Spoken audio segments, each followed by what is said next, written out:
This podcast is brought to you by Destination Specialists, one of the longest standing travel agencies in Cebu City. So for all your travel needs, go to Destination Specialists. It's the travel agency that delivers happiness. When you plan your travels, give Destination Specialists a call at 032-2312-461 or visit their website at destinationcebu.com. Or you can visit their two branches. The first one is located in SM City, Cebu, North Reclamation. It's above the food court. And the other one is in the second level of Banilad Town Center above Dim Sum Break. Next time you plan to take a trip, contact Destination Specialists. Oh yeah, and one last thing. If you want to add a little bit of beauty in your Instagram feed, maybe a little beautiful travel photos, follow at Destination Specialists on Instagram.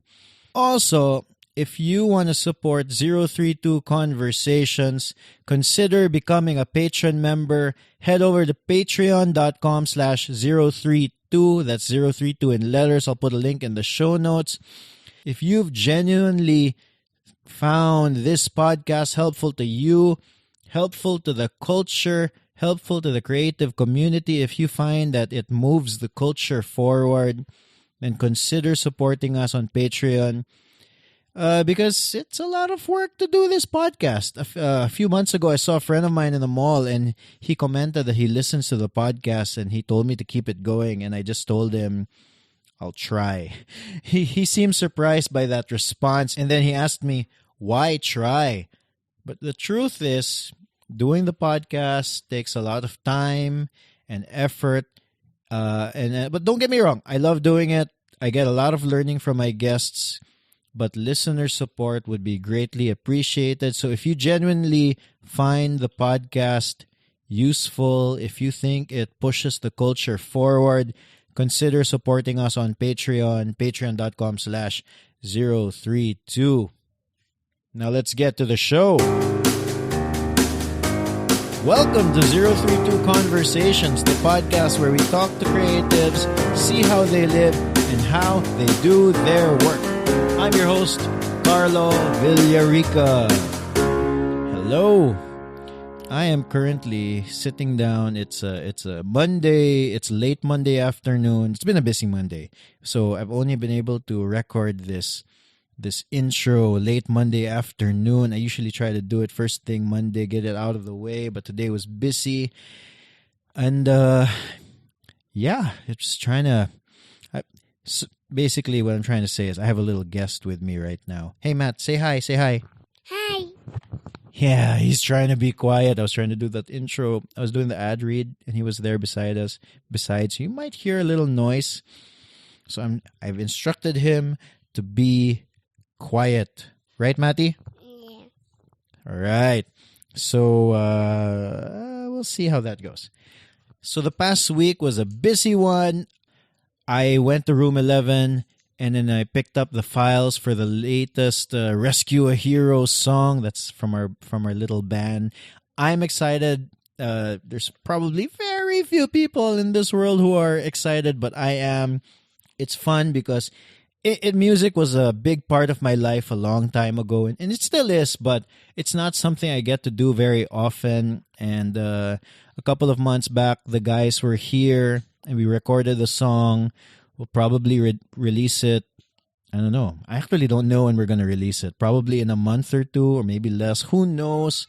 Yeah, so we got a song, and I'll let you know when it's out. Also, I met up with Ahmed and Frank. They're the two designers who are helping me with this new thing that I've got coming up for this 2020. They helped me with the branding, so they showed me these two stylescapes. It's very cool working with these designers because they seem to have like a process for everything. They're just not coming up with a design, so I find it. I'm excited. I'm excited to see what comes out after looking at those two stylescapes and giving them my comments. So basically, I have something coming up 2020. I'm not announcing it just yet. But it's basically some sort of retail thing. And I had a space already. I myself on the wall. Are you okay? Yeah. fine. Basically, I found a space, but then I just learned over the weekend that the space that I wanted, I can't use it for whatever reason. So I'm currently looking for a space. I'm looking at something near the Talamban area, something by the road, maybe even Lahog area if it makes sense. Something not too big, so the rent won't be too high also. Yeah, so if you know anything, let me know. You can hit me up on Instagram at Sober Musings on Instagram. Yeah, if you know a space, I will be looking. I will literally be driving or biking through those areas looking for a space, something visible by the road. So we'll see what happens. And in this episode of 032 Conversations, I interviewed Chime Bell Osabel of Diet in a Box. If you don't know what Diet in a Box is, it is and I quote, Diet in a Box is a purposeful small business that aims to inspire every single Cebuano to switch to a healthier way of eating. They want to make a difference by helping people build a healthier diet plan and put life to their food advocacy, revolutionize the way people perceive healthy meals. It's a food delivery subscription service, and they are one of the best ones in Cebu for sure. You order a week's worth of food and they deliver to you fresh every day, no hassle, and all the benefits of healthy food. You know, the wife and I, we are not the best cooks. So we seriously considered doing this, especially when we moved to our own place. And Chime was kind enough to send us a week's worth of Diet in a Box food. We found them delicious. And of course, the big plus about the Diet in a Box food, it's guilt-free, it's healthy. And Steph and I are not getting any younger. I think each meal was like about 2,000 calories. And the first thing I was surprised with was they're huge. These are huge servings. I could barely finish one. In the end, Steph and I shared one meal. So it's funny how much 2,000 calories of real food is. It's funny how much that really is. Like how much food it is. It's a lot. As opposed to like unhealthy food. It's really easy for me to eat 2,000 calories of unhealthy food. I bet you I could eat 2,000 calories of cookies and cream ice cream in one sitting. As opposed to 2,000 calories of healthy food. No, the healthy food made me really, really, really full. That's Diet in a Box. We had a really good experience. We're seriously considering them in the future when we move to our own place, especially like weeks when we get super busy. And Diet in a Box would be a godsend for sure. I mean, we don't have to spend time cooking. So yeah, I talked to Chime.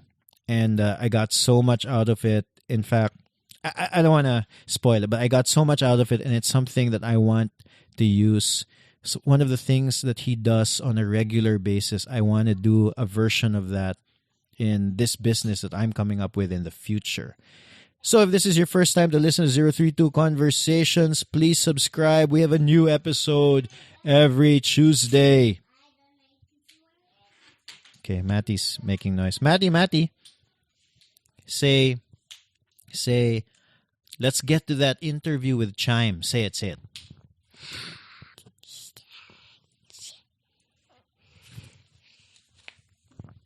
Okay, let's get to that interview with Chime. There has to be some food-related story. Okay, I read, when I was doing some research, I read that you used to not eat vegetables. I don't eat vegetables. Until now? I mean, sa una, but now I enjoy vegetables now. But when I go to my partner's house, it was a chore for me to eat vegetables before. So it was actually Bibo's mother who encouraged me to eat vegetables because I was really skinny before. And then, so when I told Bibo na I really don't eat, and it was like he forces me to eat because everyone in the family eats vegetables. Oh yeah, you grew up in that environment. Yeah, because when I was a kid, my mom forced me. She wouldn't let me leave the table. But then what happened is I never wanted to eat vegetables. Yeah, and it was Bibo who revolutionized the vegetables for me. So now I eat vegetables. I'm still picky with the vegetables. But now, yeah, I eat vegetables now. But you're not like a pure plant-based. You eat a lot of No, meat, that whole thing. yeah. I can't survive vegan. We have vegan here. Alagi. Yeah. Yeah, I saw like you have so in Diet in a Box you guys offer like the calorie counted, vegan. Yeah. Is vegan the newest one? Yeah, vegan is the newest. We've launched vegan last year, October. Yeah, because a lot of our friends are asking vegan. We love throwing intimate weekend dinner nights here at my place. Yeah, and then because we love cooking and food so much, so we invite friends, and then I don't know, our friends, they learn to love plant-based, and so we were forced to cook plant-based for them.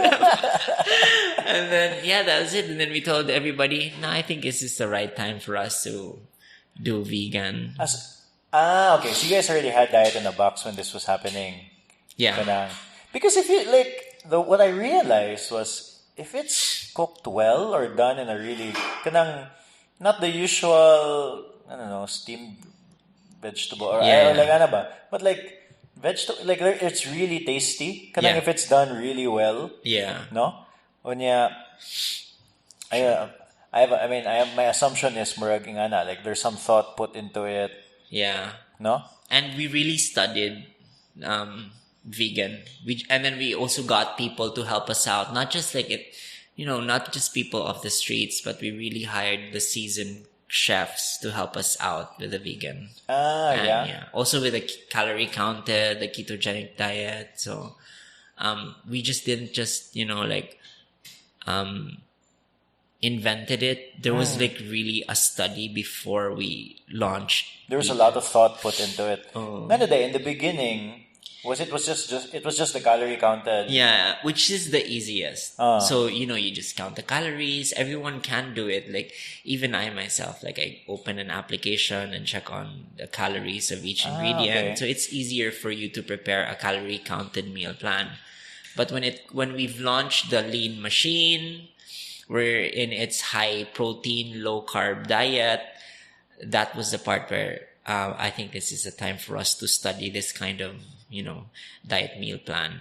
And then we launched ketogenic diet, so we had to study again, and then we launched the plant-based. Yeah, but it's like, for example, like ketogenic, like a lot of people say they're doing the ketogenic diet, but murag, they're eating carbs. Kanang they're not like even like barbecue sauce has sugar.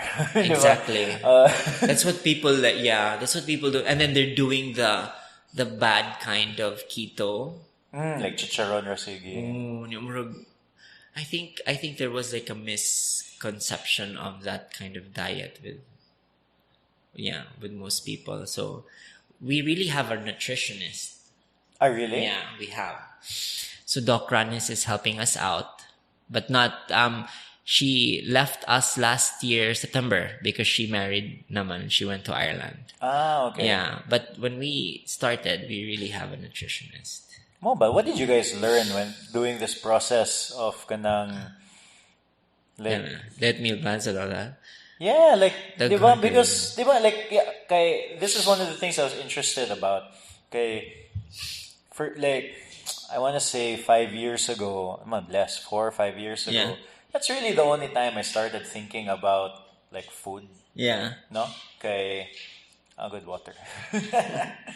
No? Yeah. Because before you just, they put food on the table, kaon lang, and then no real thought into it. But like me, one time we went to the US. You go to the US, you visit relatives. Yeah. And then I came back, I think I weighed like 15 to 20 pounds heavier, like the heaviest in my life. And I was like, I've never lost weight in my life. Saan naman ako? Then I just started reading up and just, did like, they call it the slow carb diet. Yeah. You just take out your white carbohydrates, that sort of thing. The starchy ones, you have to get rid of them. Oh, yeah. And then that's all I did. And sugar. Yeah. I had like a cheat day once a day. And then, and then I noticed like, I felt different, number one, like a lot more energetic off the bat. And then on the cheat days, that was when I felt the worst na noon. Kay murag, have a cake here and there. Yeah, as you soon eat as, a lot, no? yeah, or just having the sugar. And then, so I'm kind of curious as to what you guys have possibly, We went through a lot of studying, good. yeah. Yeah, a lot of studying. With Doc Ranes, she wanted us manggod to make sure na we do it right the first time because there's a lot of people who are not doing it right the first time. So yeah. What do you mean, like not doing it right the first time? We see it online that people are not really doing right. Like in terms of ketogenic diet, they just serve the a lot of unhealthy fats, kanang mga chicharon and all that. And then if we want to serve that kind of market, we want to make it right for them. So we really have to study like what's the good version of keto. So the good version of fats are, let's just say we have to serve them avocado, we really have to serve them salmon, where we source like good fats, dili ka ng mga like mga chicharon mo na high cholesterol level. Yeah. Oh, okay, those are the like kato when I remember like I explained that diet to somebody and they'll be like, oh, chicharon na day ko sige ani. Yeah. And then it's like they think of the worst possible food. Like maglitsyon na day ko ani or something. No, wait, that's not the kind of food na you have to consume because that's super high in cholesterol. The HDL is like super high. So that's what Dr. Ranis told us na if you want to venture on this, because our clients were asking us, hey, can you help us with keto? And then when we started keto, we told them that I'm not really a believer of keto myself when we started because, that's just really silly. Like you eat a lot of fat and protein. Yeah, what's that? I think that's another fad. But then when we consulted our nutritionist of it, she told us that it's actually happening in the States. They do that. You just really need to study. So we studied together what kind of diet that is and how we're supposed to serve our clients. So when we learned more about the program, we realized na what the rest were doing were wrong. So we shouldn't be serving all these. So rather the good kinds of fat. So yeah, that was it. So like ikaw mismo, like what kind of do you have like a diet? I'm a CrossFitter. So Okay. I need a lot of protein. Okay. Because I do a lot of things in a day. And then I work out except I haven't been working out for December and January because we had to fly offshore for the holidays and we just recently arrived. So yeah, my diet is the high protein, low carb diet, which is we call the Lean Machine diet meal plan. Most of our athletes as well are doing the Lean Machine in Cebu. Cebu athletes. We're serving them. Do you have any cyclists? I like. Well, we used to have, but we didn't sponsor them. But we actually have a lot of in the roster who are into triathlon, and then most especially if it's like their training season, then so we also give discounts to them because in groups. If it's like a group. But so you sponsor people for like kanang... Yeah, we used to sponsor. Yeah. And then we had partnerships with other groups, but for that field, kanang triathlon. We have a lot of cyclists, in the roster. So the cyclists, what do they typically... They also do the Lean Machine. Amo ba? Yeah, because it's like high protein, low carbs for them. I would have thought that they would have gotten like a different, like a higher carb. A higher carb. That's what I thought too, right? But the current meal plan that we have, they mix. Most of our athletes they mix the calorie counted and then the Lean Machine. Okay. Yeah. So on this week they do the Lean Machine.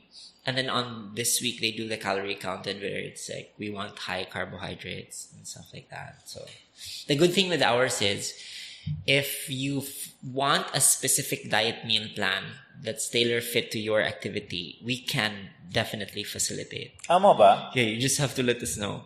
And then depending on the complexity, that's where we charge. But if wala ra ka nang sayo na kaayo, wala ra gyud ka Then siya same include. rate, right? Ano? Yeah, same rate. It started when 2016 when we partnered with DOH, and then they told us na there's actually diet in a box would be really helpful in terms of serving people who are kind of they have specific food preferences. What do you mean? So they've introduced us to the Cancer Institute. So now most of the physicians here, they give their clients to us. Then we follow a specific diet meal plan for them. Is there like a kind of, so like for example, like what can we let's be specific though, like what kind of cancer usually, and what kind of meal plan do they get? We have actually a lot. Can I get my laptop? And yeah, sure. Yeah. I mean, you don't have to say any names or anything, but I'm just curious. But like, so they have like no pork, no beef. Yeah. Mo ba? No pork, no beef. No milk, no processed foods. Wait, let me make sure nga. So those meal plans we have to facilitate. Nga dili gid siya pwede. Nga anything I'll show you Because I've been thinking about doing like a diet in a box. It's just that we have kids, so we're making food anyway. That's nice. Mas better good. We encourage when people to just Malagi, but wow, it's such a tedious hassle. Grabe ka tedious. When ka ng super rich, kaya tanong nga we will have our own chefs at home. Yeah, well. Yeah, we have this client na he's not allowed to eat fat from pork, beef, chicken, or fish. Okay. Yeah. And then he's also not allowed to eat processed foods. So what ailment does he have? He has cancer. Cancer. Yeah. What kind of cancer? I think he has. It doesn't appear manggod here on my end. It's in my system. But what I only see here is a food preference. I don't have the access to that. So usually, like, I guess that's really the typical, like, the doctors, when they see you're, like, I don't know, diabetic pa, or unsa, and then they say, get rid of the, red meat. Yeah, and then it has to be low sugar, has to be low carb, and then sometimes mag-change siya to pescatarian diet depending on what the doctor would tell him. Mo ba? Yeah, so we can also facilitate that. Then there are also people na, they have they're diabetic, so we also facilitate. We're like murderers here at night. Like, we have a big board, and then we put all the profiles of all those clients who have special food preferences. Then we really have to discuss with the whole team, like how we're going to run the kitchen at that night. Because, for example, like you're not allowed to eat chicken. So the person who's facilitating your food preference mustn't give his knife to the person who is facilitating. Oh yeah. Yeah, because that's not allowed. Oh yeah, that's right. Yeah. So daghan kay me here, like it's a different war zone here at night, because that's where 11 o'clock the team arrives here, and then we start our debriefing 11 in the evening. So we get to have an hour and a half debrief because we have 500 clients right now. So on a daily, we deliver to 500 people. So when you say debrief, you're basically planning the evening. Yeah. All the cooking. Okay. All the cooking, yeah. And then getting to know our client's food preference. Like, so for this person, what does this person want from us? Yeah, because daghan man kay siya, like, out of the 500, we have 75 people. Nga very specific. Yeah, very, very specific. In terms of the production, that must be in a way kind of a nightmare, no? Because you have like I think you guys have like 4 different types of meals right Yeah. now. And then all of a sudden, 4 different types, and then the 75 of kind of different. Yeah. So we do shiftings for this. So when people would say, yeah, like it's just like catering, and I go, yeah, like from the people looking from the outside, it's just really catering. But for us, we're inside. It's like really more than that, because theoretically it is really catering, but it's a different kind of catering because it's not like one food that fits to everybody. There's like a specific meal plan. And then like it's specific but in such a way it's not like if you make a mistake they're going to just let it go. Yeah. Kanang you make a mistake then they're And we had a lot of mistakes. Omo ba? Tagan. Like we've been in the business for 5 years already. Tagan. And it's a really nice thing as well na you incur a mistake, because that's the only thing na you would strengthen the rhythm, the operating rhythm. That's how you learn. Yeah. And then change your process. Yeah. Because without those, I think, I think you'd be like just somewhere there floating. But with those misses, we would really identify the things that we need to work on, like further strengthen in the operating rhythm. A lot, eh? Imagine 75 people. So how do you manage all that? So you have the 11 o'clock debriefing. Yeah. And then I suppose for the 4 dishes that's available, like off the bat, like on the website, I suppose that's pretty straightforward. No? And then it's about incorporating all the other. Yeah. Is that where you're spending a lot of your time? Yes. Actually, 60% of our productivity revolves around making the 75. Like food, the special clients. We call them special clients. Because there's so many, and not like each of them has a different kind of requirement. Oh yeah. So that's where we spend a lot of our time. Yeah, preparing our meals. So what we do is that we do shiftings now. Okay.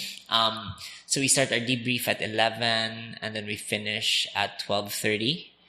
And then the first half of the 75 we do first, because half of them are dispatched early in the morning, mga 6 in the morning. So we dispatch them to the delivery team, delivery na dayon. So half of my team, 16 of them works for the special, and then the other 18 works for the regular clients.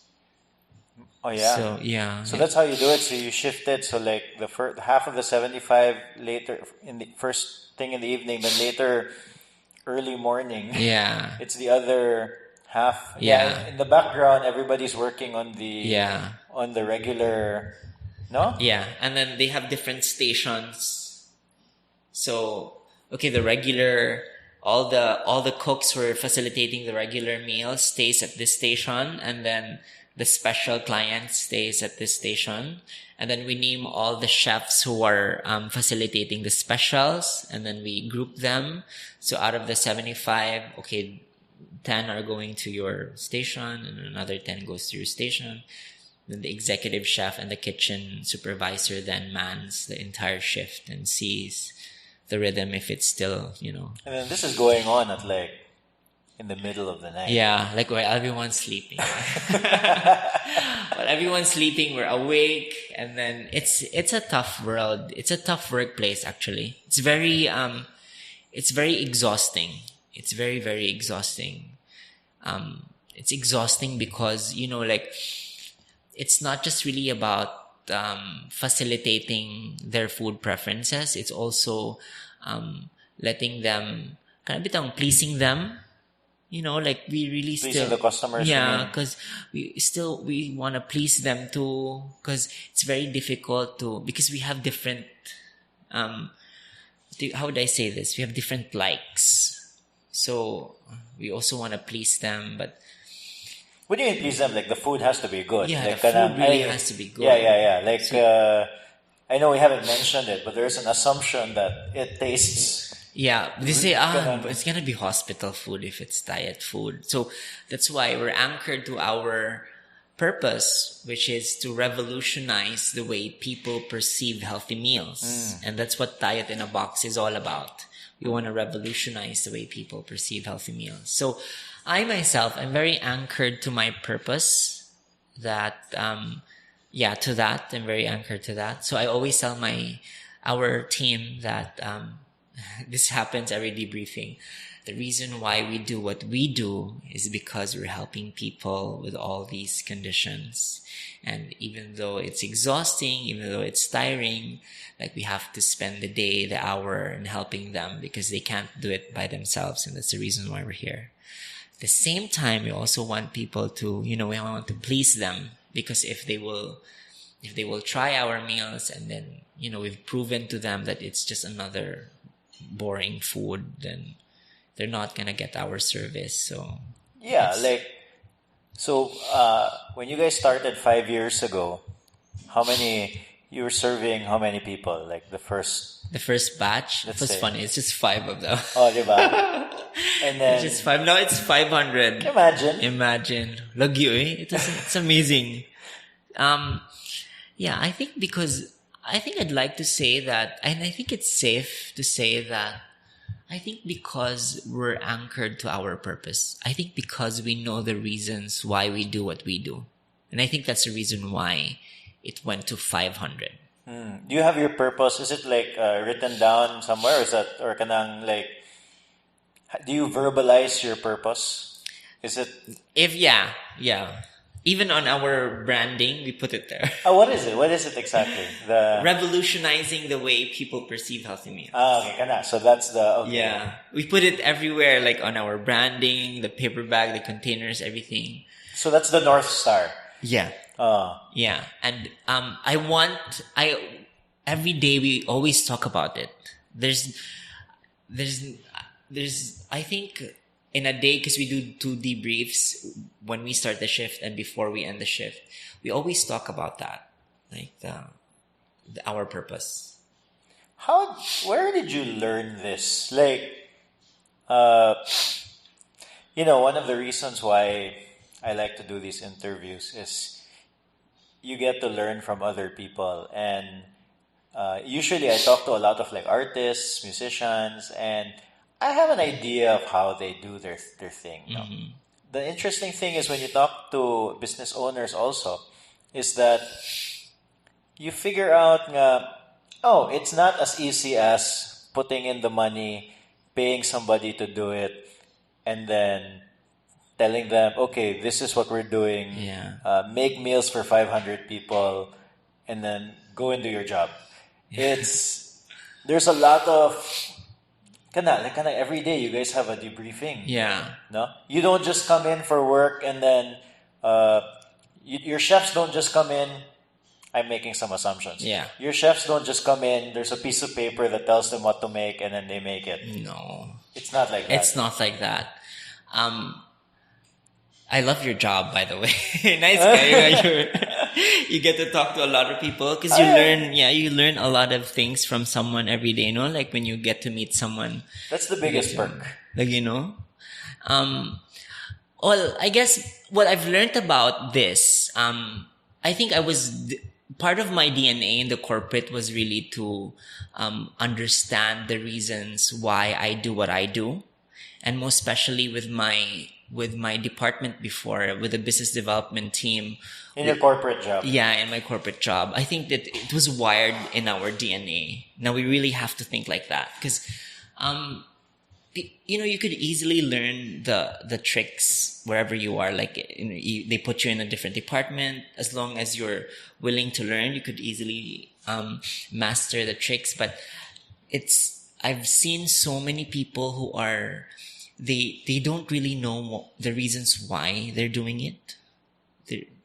Like if you ask them on a deeper level, like, why are you really doing this? I think it's because of the money. They tell you that, because they have to pay their rent. Yeah, it's just a job. And then eventually, as you do it, you'd lose, some people, they'd tell you, no, I'm not happy with my job anymore because I've been doing this for 3 years already. But I've seen many people who are so values driven that even though their work doesn't pay them big, but they're there for 7 years, for 10 years. And whenever I ask them, they always give me that same answer because they're anchored to the reasons why they're doing it. And so when I was at the corporate, they've wired me to think that way, that I really have to know the reasons why I'm doing what I'm doing.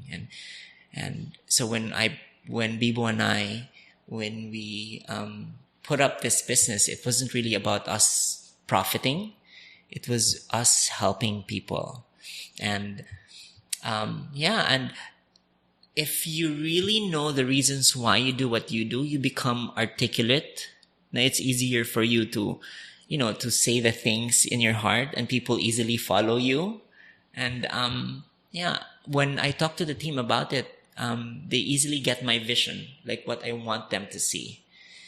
And then somehow it's also now part of their DNA to always think and reflect the reasons why I'm doing what I'm doing. Because there inside, once you get inside, it's the kitchen. Yeah, it's a cutthroat workplace. Like everybody just like throws plate at you because you're pressured. But that's I sorry, I'm gonna cut you. Like I read Anthony Bourdain's book, and then it's like a kitchen life. Yeah, and it's, I don't know, if I base it off the book, like people are swearing, shouting all the time. It happens. But end of the day, like it's like a brotherhood. Yeah. Is it like that? It is. It Tama is. ba? Yeah. It is. People throw, oh my goodness. Like they fight. Really? They fight because we're also, we have a deadline that they have to finish all the meals by 6 in the morning. Because our delivery team, I have a fleet, they come in here at 6. All 12 drivers come here at 6. And then they have to deliver to because we're committed to deliver the meals at a specific time. So if it's 6 o'clock, I tell everybody, if it's 6 o'clock, it's terrible for people to wait, most especially if it's food. So if we committed for 6, the meals, they have to arrive there at 6 o'clock. So in the kitchen, they fight. Oh, ba? Yeah, because so many nga potatoes, oy, wala pa. Who was assigned to like do this? How come it's not yet here? And then, and then these people, how would I say this in a polite way? They're creatives too. So so they have, oh my goodness, they're very passionate about what they do. So they just, so they fight. But at the end of the shift, when we do our debriefing, we always talk about our purpose again, why we're here. Yeah. So my employees, they've been with us for 5 years also. A lot of them? Yeah, most of them. Mo ba? 90% of them. Really? Yeah. And I'm so big when it comes to employee life cycle. I don't want a very high percentage in attrition. I don't like to see that in my reports. Like so I ask them, are you still happy that you're here? What are the things that you're... Do you do this all in the debriefing? We do a quarterly... Like one-on-one? And a quarterly performance evaluation. But on a daily, we have a debriefing, and we always ask them, are you satisfied with your work today? Like, do you think you're able to revolutionize the way people perceive healthy meals? And then they tell me, oh, we'll just wait for the survey, sir. What do you We'll mean just wait for the survey. What do you mean the survey? Because we have a survey. We ask our clients, okay. in a scale of 1 to 10, how likely are you going to recommend Diet in a Box to your friends and family? And then we also ask our clients, how are they with their meals today? Are we able to serve you well? Things like that. And then most of our clients, I love our clients because they're very transparent. And that's what I love about Cebuanos, because I've dealt with so many people globally. And then the good thing with Cebuanos, we love telling the truth. And they're very transparent when it comes to feedback. I love that so much. No, I don't. Wait. Maybe with so the food. feedback is on the paper. They write it down. They text us. They also call us. Amo ba? Yeah. Yeah, that's right. That's true. And I love it. I love it because we wouldn't know all these if you wouldn't tell us. That's true. And I love that because others I've dealt with other people globally. They put the sandwich approach na good, bad, good, and it doesn't work for us. You just have to tell us what. There's no specifics. Yeah, it's bad. I don't know why it's bad. Yeah.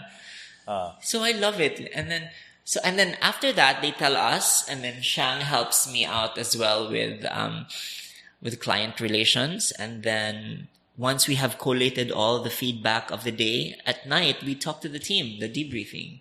You know what? These are the things our clients gave us today, the survey, and these are the things that went well, and then these are the things that didn't go well. And we talk about it. Well, yeah. So I'm really curious about the one-on-ones and the debriefing. Okay, so with the debriefing, if you're doing that every day, how is it?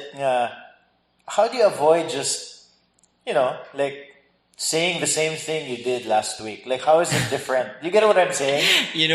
That's a good question. They always tell me that I sound like a broken record. Like, whenever I start the conversation, the debrief, because it's always like that. Like how the Nazis do it in the past? Diba? Like, I don't know what. How do they do it? There's a study na they went to this specific room and then they told all the kids na 2 plus 2 is 5. Okay. And then we know that 2 plus 2 is 4. Okay. And then, and then, basta like on that study, they've been doing that again and again. So nahimo gid siyang 2 plus 2 is equals to 5. So that's my approach with my team. Now, I always talk about it every single day. Para when they arrive, they already know the things what we will talk about. So, oh my God, this is another, he will sound like a broken record. So, so the first 5 to 10 minutes of your debriefing is the same. The intro is always basically the same. Yeah. Really? Yeah, and then at times they laugh because they already know what comes next. Oh, ba? Yeah.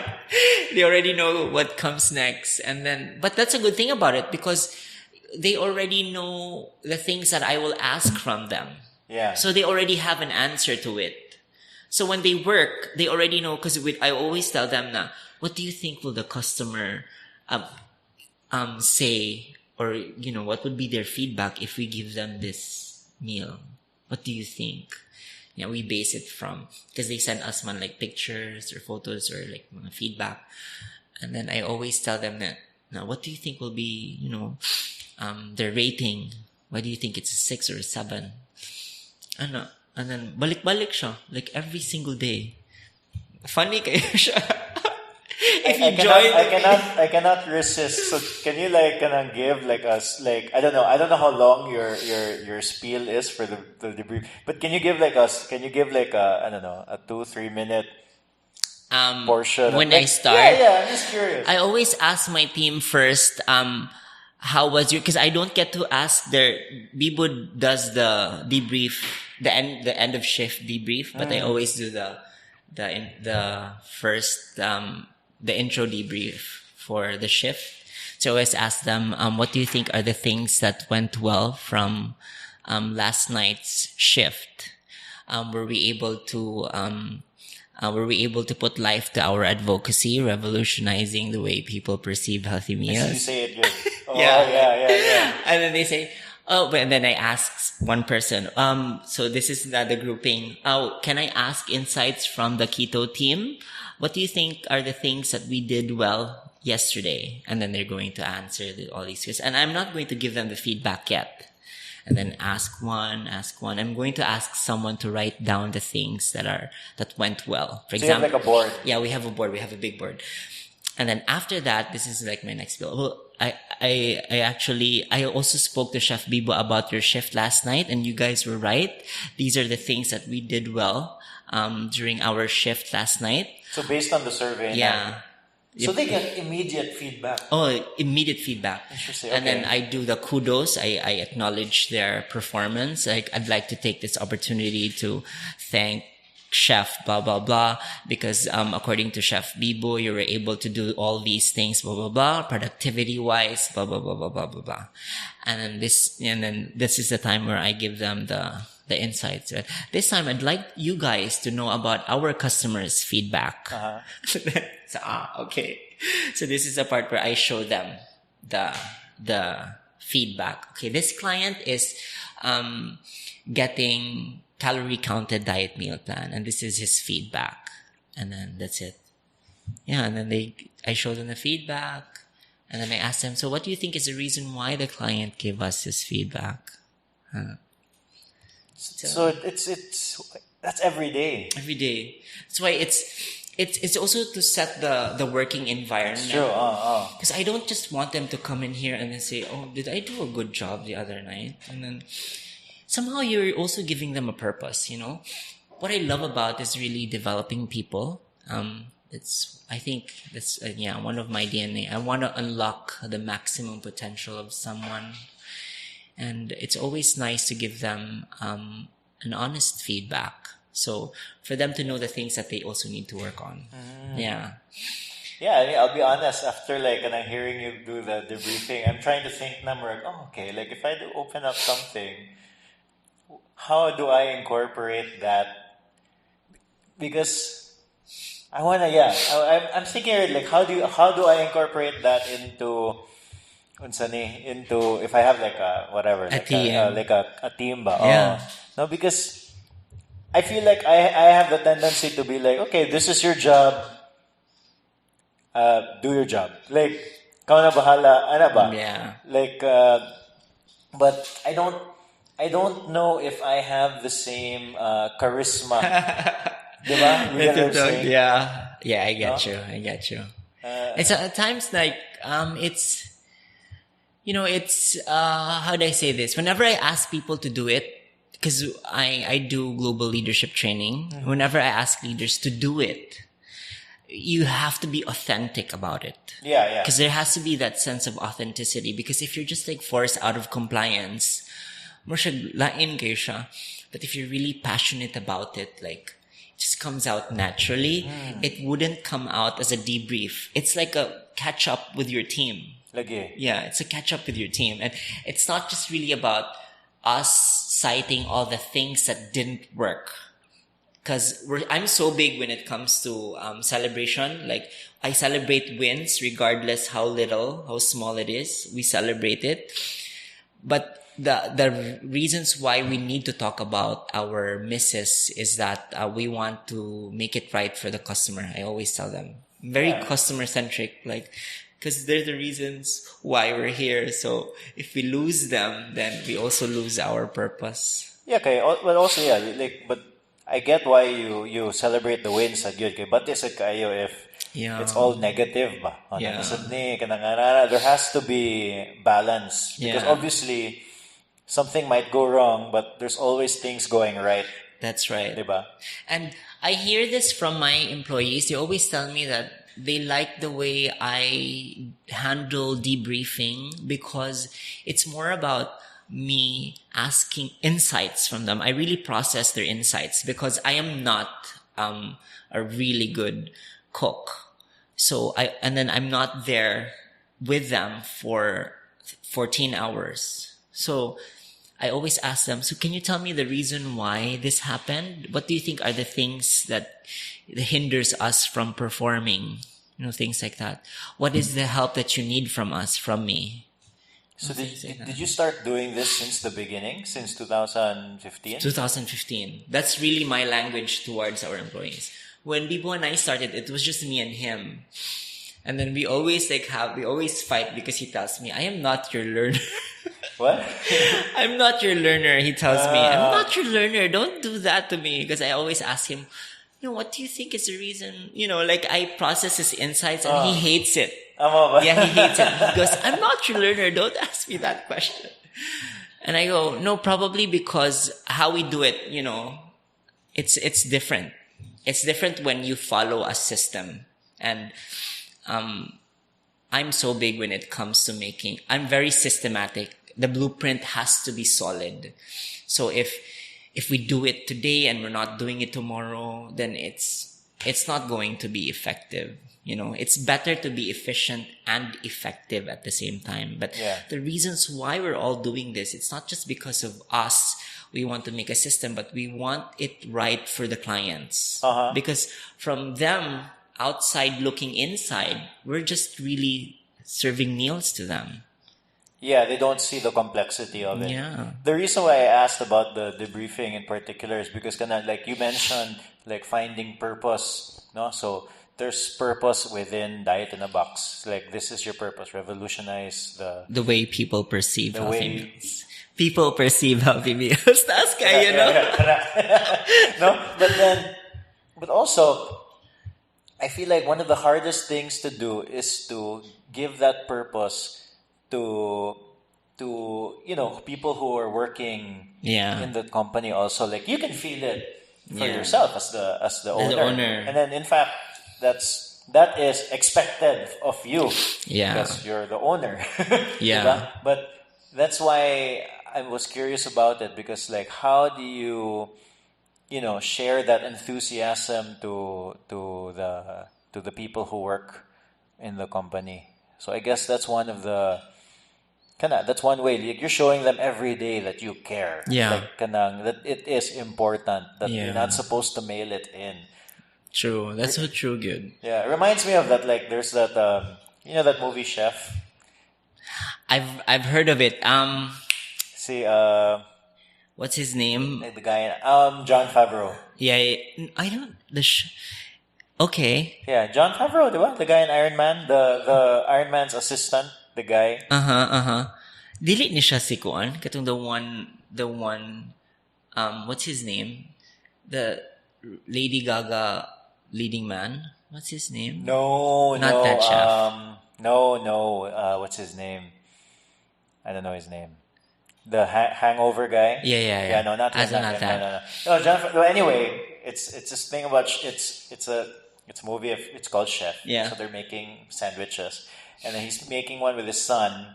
And his son makes a sandwich that's not so nice. It's like, you know what? They're eating it for free anyway. So and then John Favreau, the character of John Favreau, really put his son, went to the corner and said, we don't do that here.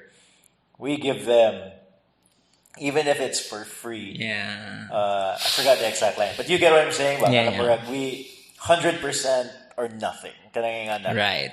Wow. So basically, instilled that, and then that's what it's kind of reminding me of. This whole thing, because you're sharing that enthusiasm, no? Right. Yeah.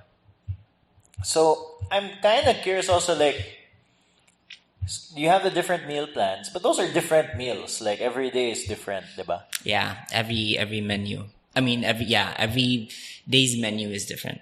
Yeah. So how do you decide what exactly gets served? It's Chef Bibo's responsibility. So he does the dish development for Diet in a Box. So he's like the creative chef of Diet in a Box. I love that guy so much. He knows how to cook, and he knows how to make dishes. They create dishes. Yeah, very, very creative person. Oh yeah, every 5 times. So that's diba, in a restaurant. You're serving the same dish over and over and over. And you guys must have like... We have a repository of roughly, the last time I asked him was about 600 menus. 600, wow. But, there are times where it looks and tastes the same, but there are add-ons or things that we've omitted or we've added, but we're calling it differently. So in the business, 5 years already, we have a repository of 600 meals. And then, I guess that also depends on like what you can source. Because a lot of your ingredients are straight from the farm, but we used to. So we have a farm in Aloginsan, but it's a small farm. And then when the demand wasn't that vast yet, so we get our ingredients from our farm. And then we started having 100 clients. And then when originally we started with organic, and then it's just too tough to grow organic. Yeah. Goodness. So whoever's listening to this podcast, Don't you ever try organic, because it's really difficult. And then I have a I love planting, I love farming, but it takes a while for you to grow a legit organic produce. So we shifted to natural farming, and then we've asked our friends who also has farms to help us out with our produce. So now, from organic, we're now doing natural. So the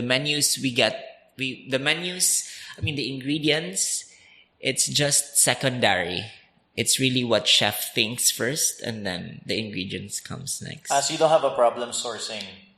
We've hired a seasoned purchasing specialist. She goes around the city to scout and buy ingredients for us. But like that's her job. Lang good. Yeah, like the whole day she scouts. And the good thing with Diet in a Box, and I'm proud about our service, is that everything comes in really fresh. Like we do not accept, like, if this was sourced like 2 days ago, I'm so sorry, but that doesn't get in our kitchen. So every day, our our purchasing specialist, we call her sourcing specialist, she goes around the city and buys ingredients for us. No? Even our mushroom, it just arrived fresh from Talamban. Lami ka ayo. Oh yeah? Yeah. Lahi good if it's fresh, no? Let me get it if it's fresh. And we're just strategic because, you have to befriend all the suppliers, but you could also get discounts from them. On the entrepreneurial side, ni barato siya because we order a lot. Yeah. Yeah. So that's the reason why we do it on a daily. Okay, it also comes out affordable on our end. Oh yeah. Oh. But if it's like... So you're not stocking anything here? Yeah. Like very little, if ever? Yeah, very little. And what's left is that for the stocks is just really the meat produce. You can stock magid. And then, but the rest, with all our greens, we really have to source it on a daily. And we don't have any slippage for the greens. It's all used. Oh yeah? There are even times whilst we're doing it, we run out of ingredients. Oh, and then what happens? It's difficult because most of the time, when we started, we haven't really created, back in 2017, we haven't created a system for a rhythm for the purchasing. So that's something that we weren't really focused on, because I thought that, it's just... Dalera, palit. We could just buy. But it's somehow like, I think it's really one of them. I would say we can't start without it. Yeah. So we really have to make it a perfect system, that purchasing. So what we do is, if there are, if we lack ingredients, we call our friends. We disturb them. Like middle of the night? 3 in the morning. And these are the friends that you give like really wonderful Christmas presents. So that they will continue to... You would never forget their birthdays. So those are the kinds of friends that we keep, because we disturb them in the middle of the night. And yeah, they still help us. I don't know with them. Probably because they're also anchored to their purpose. So I always tell them, I'm really sorry if this happens. But we get to have that conversation, that bold conversation where they tell me, Chime, this is not a good business anymore. Because you disturb us in the middle of the night. So yeah. But that happens like seldom. Very rare. Yeah, very, very rare. But it still happens. Even this year, it happened. Amo ba? Because this is my first time to handle 500. That's another thing. So like you guys, I was reading online. So I don't know when the article was, but it was 350. 350. In the beginning, 550. Diba? So that's a lot of people. A lot of people. So how did you guys grow from, how did you get was it just organic na murag, the 5 became 25, the 25 became 75, or like, how did people find out about it ba? The first five were forced to buy our they were forced to buy our meals. They're gonna laugh at this when they hear this because I really forced them to buy. Oh, really? Yeah. What did you tell them? Like, They were my learners. At that time, I was facilitating a leadership workshop for a corporate company in ID Park. And then I told them that, hey, you know what? My partner and I have thought of something, and this is something that you guys need to need to try. And then I feel like they were forced to because, like if you're the trainer, you have the last say if they pass or not, right? So they go, how much is one box chime? And I go, it's at this price, blah, blah. They go, that's really expensive. I go, but it's really nice. You have to try. He had me eat vegetables and I don't even eat vegetables. And the fact that I ate vegetables, and this is something that you guys need to try. So they tried and then they loved it. They truly loved it. And I told Bibo, I think this is a perfect time for us to let the rest of our friends know that we're really doing this, because we brought already the ingredients. So his mom told us that you really have to eat vegetables. So you have to bring all these produce in the city. So, and then I've been eating it. I was also putting life to it. Like I always eat vegetables in front of my learners. When we go to the pantry, I eat vegetables. This is something that people prepared for me today. And then the word of mouth, it's powerful, very, very powerful. And the next week, I got calls from friends like, hey, I want to order. Is people really doing this? I also want to order. And then other companies heard it because I have other friends who are working with other companies. And then they said, hey, Chime, you have a catering business? I heard from this person that you're having meals like this one. And then that's it. On our fourth week, roughly, we already had 52 clients. Oh, wow. Okay. Yeah, on our fourth week. But what's good about that was we didn't expect that it's going to grow like this. What do you mean, like right now? Yeah, I even up to date, I still can't believe that we have this commissary and we have 500 clients. I mean, for real, 500 clients on a daily,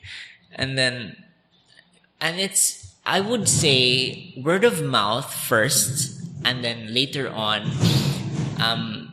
Facebook. I'm sorry. That's okay. We did Facebook already.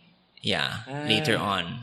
And so then you put it up on social media, and before it was just private account, your personal account. Yeah, and then no help of boosting yet. Yeah, until such time that I needed to, because we've decided that, okay, let's just really make this a legit business. We had at first, it was me who delivers, Bibo I get the food, yeah, and then bring it to, because, it's just a company there, so. I know, in the beginning, you're doing everything. Yeah, we do everything. So, so it grew kind of word of mouth. At what point, because also, in the beginning, you have a limit to the number of people you can serve. Diba? Yeah. Was 50 at the fourth week, kanang stretching it na? It was a challenge already, yeah, at that time, because I was, actually that was the reason why I had to leave the corporate. Yeah. Good thing that happened. Because, I can't really serve two masters anymore. So I was, while in the middle of training, someone's gonna call you. They're gonna look for their driver. Hey, where's my driver? He's not here yet.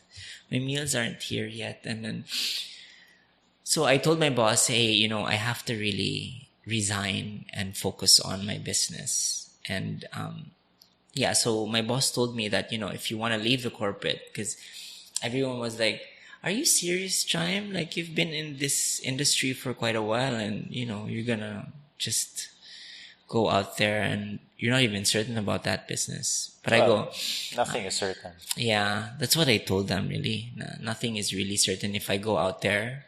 Even if I'm here, nothing's even certain. Like, I don't even know what comes from me here. But I told them that the fact that I help other businesses, I think I could also do that with my business. Yeah, because that's what you guys were doing, no? You were mentioning saves for business. Australia. Yeah.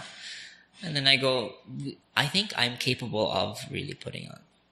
So we started with just voila, and then no, it's just like little by little, we modify the rhythm, the system, and now it's.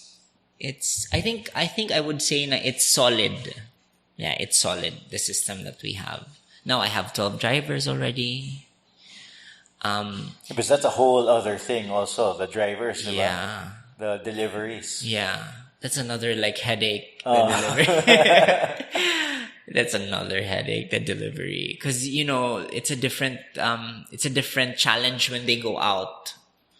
So, field issues and all that. And then, our front of house team, they're not really, and then when they talk to our clients, so many things that happens ba. So that's another thing. Yeah. But as a whole, I think really the business grew because we believed in the purpose, and everyone's just really anchored with the purpose. It's no longer difficult for me to show my employees the things that I see and let them believe the things that I believe, because I always talk about it every single day. So it's no longer difficult for me to ask them insights, because they know the things that I ask from them, what I want them to hear, what I want to get. I mean, the answers that I also want to get from them. They also know that. So, because if not for that, if I was just really looking at a different road about this business, I think it's gonna go down good. Yeah, I think for me, my biggest takeaway, dude, from this conversation is what you just said, it's a purpose driven ba, kanang you have a North Star, and then your choices is all determined by the North Star, by what that purpose is. Yeah. And then it's a lot easier when you're at a crossroads, when you don't know what to do. If you just look at that, at your purpose, and it's pretty easy not to make certain decisions, no, from just that. Well, anyway, we've been talking for a while na, Chime. I wanted to make sure we were able to talk about Minds on Wheels. Oh yeah. Yeah, what is that? Minds on Wheels, something that I'm really passionate about. Minds on Wheels is a non-profit foundation. So our purpose is to strengthen literacy in the rurals of Cebu. So the goal is to teach kids strengthen their vocabulary, their comprehension. So it's a moving library, so that visits town to town to promote equity learning materials. So it's like in a van or something? Yeah. Oh, okay. It's a big truck. It's an elf truck that we converted into a library. So right now, we are in Liloan. So it's already our 8th week in Liloan. And then what's unique about Minds on Wheels is that we just don't go in a specific barangay and read then leave. What makes us different is that we stay in a specific barangay for 8 straight weeks. And then on every Saturday, we bring teachers there and teach kids, 50 kids in particular. We teach them vocabulary and then strengthen their comprehension through reading. So we follow a curriculum, and it's a really good curriculum because it's marginal. It's good for kids from 4th grade up until first grade to 6th graders. So you have like an 8-week curriculum, basically. Yeah. Ah, okay. So I developed the curriculum for that. And then it's really nice because we have the kids, before they start the week, they take a pre-diagnostic exam. We see where we need to position our teaching methodologies, what are they need exactly. And then at the end of the 8th week, we also give them another exam to see the progress. And if we were really able to put life to our purpose, which is to strengthen literacy on that area. So when you bring the moving library there, is it, so there's somebody there all the time also? Yeah. Like, what is this person doing aside from, making sure that the books are there and everything? They're also reading. Yeah.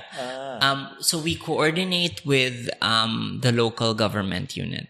And then we ask help from them to give us someone to man the library, because the library stays there for 8 straight weeks. Yeah. So from Monday to Friday, someone's manning the library, and then we encourage everyone to just go out there. It opens from 8 in the morning and it closes 4 in the afternoon. So kids can go there, read, and then after, they just put the books back. So that's what the person does basically, and then encourages them to, read.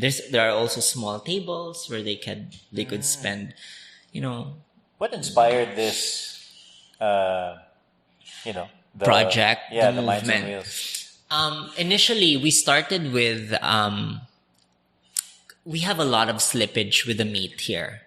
So we follow a standard where we have to throw all of our meat after we have finished the week's delivery. So that happens every Friday. And it's very sayang to see all those meat, like you just throw it. It's very sayang. Okay. So I told Bibo of it that we really have to do something about all this slippage, because it's just waste cost for us that it goes to the garbage. And we started with, asking our house help to, make it, let's say, pancit out of the meat, and then we give it to the kids outside. And then later on, we realized that all the kids that were helping outside, they're the kids who are doing drugs and all that. So it was efficient on our end, but it wasn't really effective. The help wasn't really effective. So I told Bibo, I'll think of something. So, yeah. So I encouraged them of the mind. So I made a study out of it and asked friends for help, like to materialize the project. And yeah, that's a... Now, how does it connect, the slippage and the Minds on Wheels?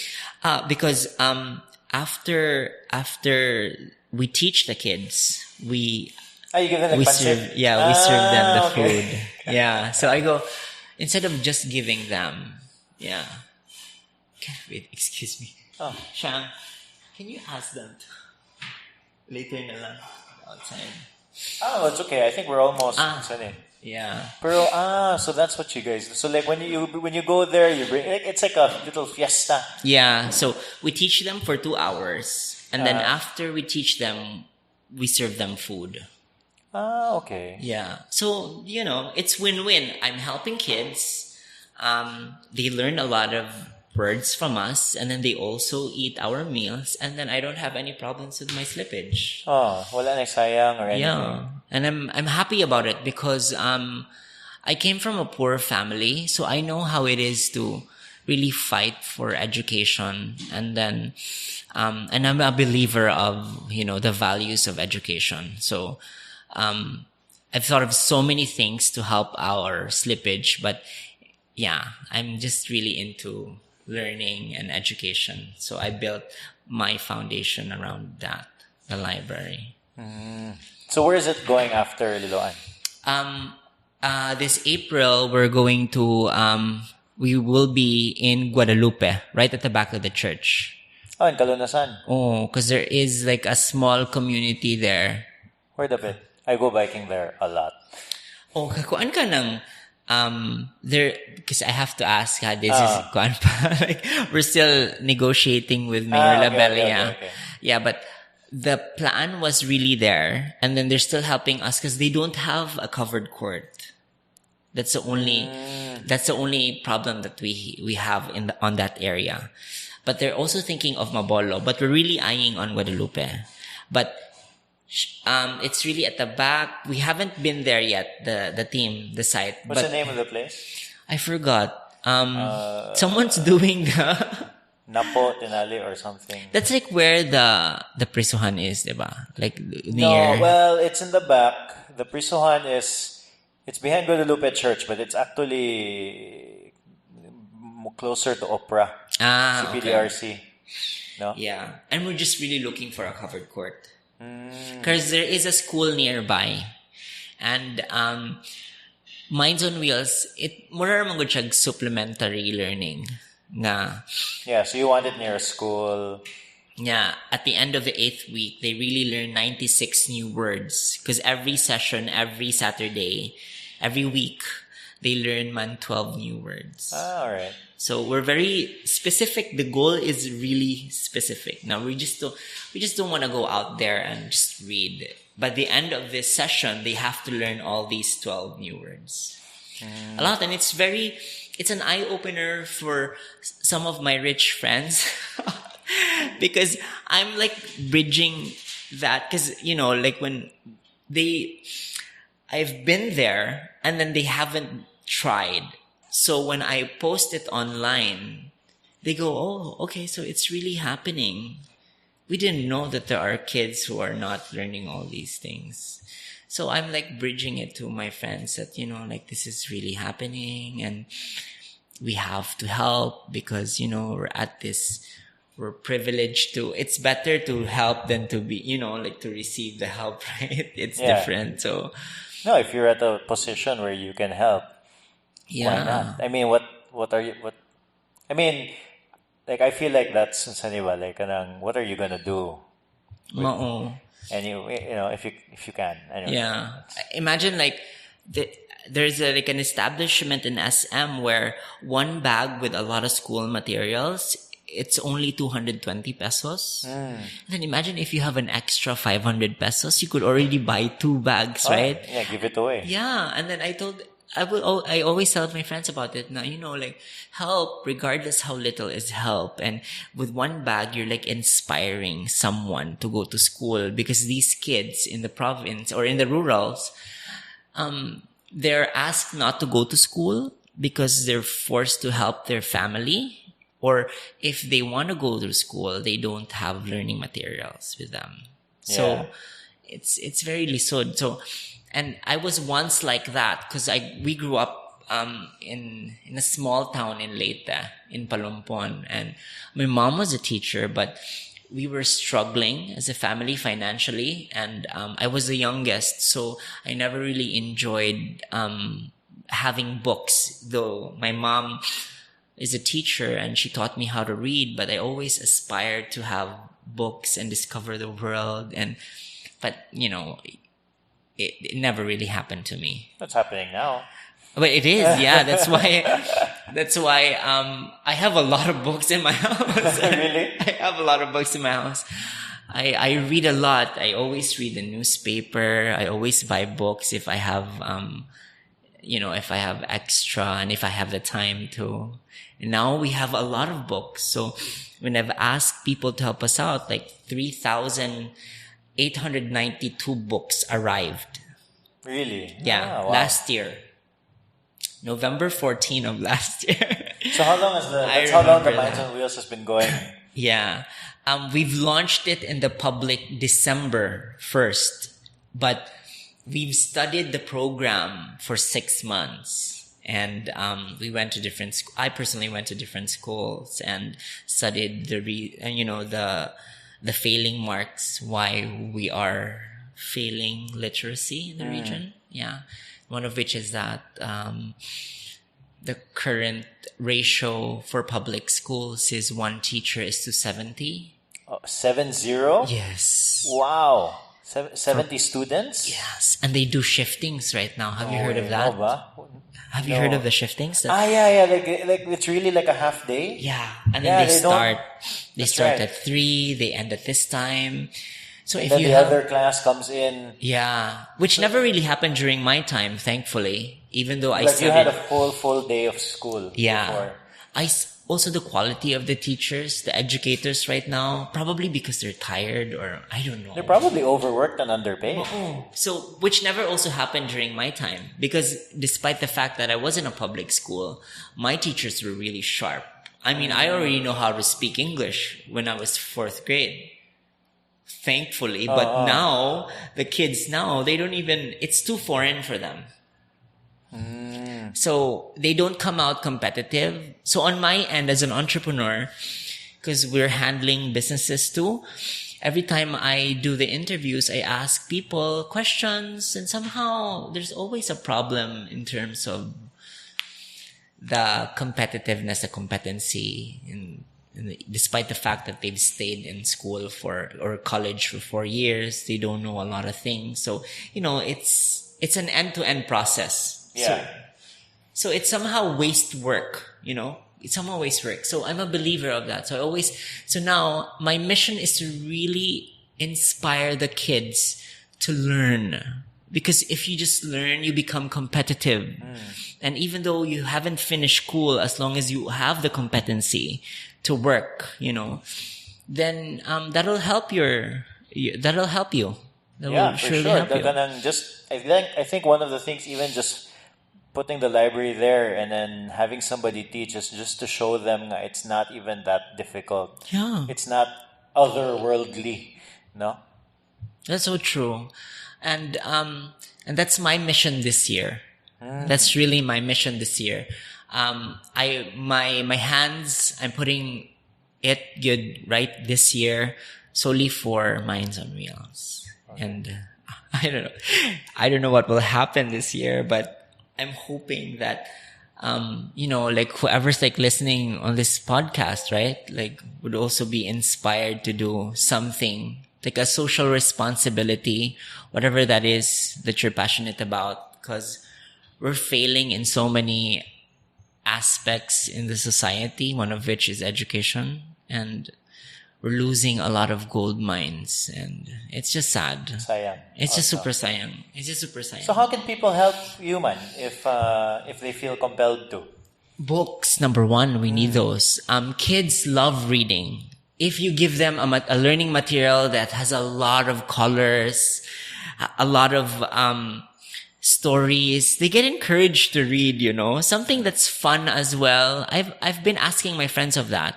Like whatever you have at home, if you have extra crayons that's not used, bring it here. Someone's gonna use that on our learning drive.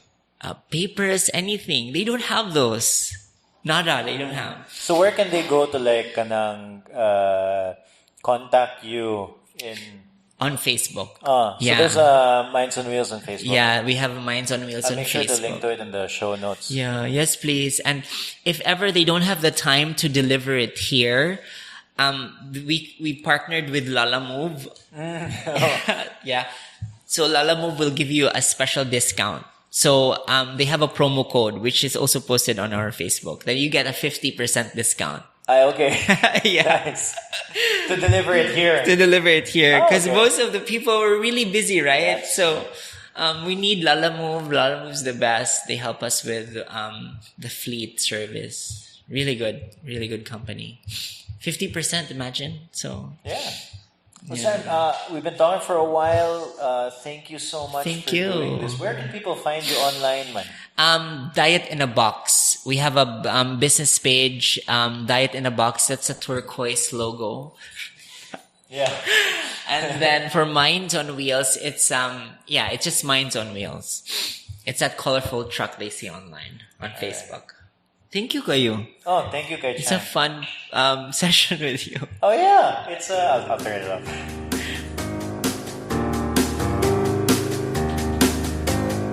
Thank you, Chime, for doing the podcast. I hope you, the listener, enjoyed that episode. Chime, I hope you enjoyed that interview. This interview with Chime really cemented how important it is it really cemented to me how important it is for finding your why when doing a business. Madish, quiet please. Quiet, please. Okay. Almost done, buddy. When I finally open this project, that thing that I'm working on, when I find that space, I'll definitely use some of the tools that Chime talked about, like the debriefing, meeting them every day, that sort of thing. It really cemented for me what I need to do in the thing that I'm opening.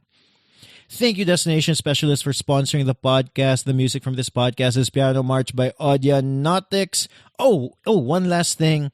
One of our stockists, Republic in Manila Town Center, they're going to close by the end of the month. So instead of pulling out all the 032 stock, we decided to put them on sale at 50% off. So this is the biggest sale we've probably ever had. So if you head over to Republic at BTC before March 30, you can avail of the 50% off before they close their doors. So yeah, get to it. If you've always wanted 032 Merc, now's your chance. Also, again, if you want to support us on Patreon, consider doing so on patreon.com/032. Or if you just want to help support in a free way, just share this episode online. All right. Thank you for listening. Matty, now you can make noise. Go, go, go! Super here. I say, yeah, yeah. Right.